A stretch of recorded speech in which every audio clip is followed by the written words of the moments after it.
Ya, sahabat yang dikasihi Tuhan, renungan kita hari ini berbicara tentang mempertahankan iman kita.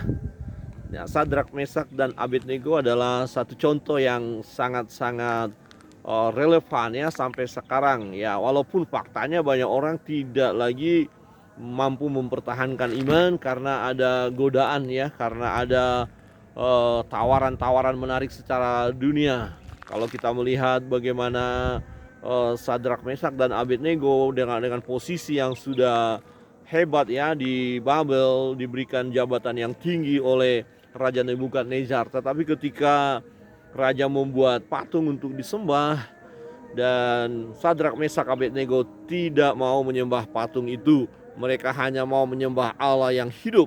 Nah, jika kita melihat kenyataan hidup umat saat ini, ternyata ada juga orang-orang yang tidak mampu mempertahankan iman karena jabatan yang tinggi, posisi ya, harta, dan terlebih takut mengalami kematian ya. Tetapi Sadrak, Mesak, Abednego siap menghadapi hal itu. Mungkin orang akan berkata, Sadrak, Mesak, dan Abednego ini kenapa tidak menghargai pemberian daripada raja? Padahal raja mengasihi, raja memberi posisi yang tinggi. Apa susahnya sih? Mungkin hanya pura-pura menyembah saja, ya pura-pura ikut saja. Apa susahnya? Mungkin orang dunia saat ini akan berkata seperti itu. Tetapi teladan bagi kita adalah dari Sadrak, Mesak, Abednego, mereka tidak mau berpura-pura. Dan bukannya mereka tidak menghargai raja, mereka menghormati raja. Tetapi kalau sudah berbicara tentang iman, maka ya kita harus lebih mengutamakan iman itu ya. Sadrak, Mesak, Abednego mempertahankan iman mereka. Mereka tidak mau menyembah patung yang dibuat oleh Raja Babel. Akhirnya raja begitu marah dan mencampakkan mereka ke perapian. Sadrak, Mesak, Abednego tidak takut akan kematian itu, tidak takut kehilangan jabatan, tidak takut kehilangan harta, dan bahkan siap mati.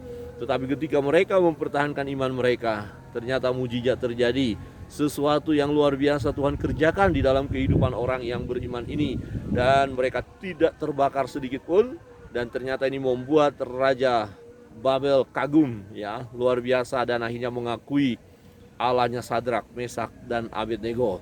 Kalau kita mempertahankan iman kita, orang lain akan melihat Allah yang kita sembah dan akan kagum kepada Allah yang kita sembah. Karena Allah yang kita sembah, Allah Bapa, Anak, dan Roh Kudus, Dialah yang harus kita sembah. Jangan kita menggadaikan iman kita dengan harta, kekayaan, kedudukan, jabatan, apapun itu. Yang terutama dalam hidup kita adalah pertahankan iman percaya kita kepada Tuhan. Kiranya Tuhan Yesus memberkati kita sekalian. Shalom. Tuhan Yesus memberkati kita.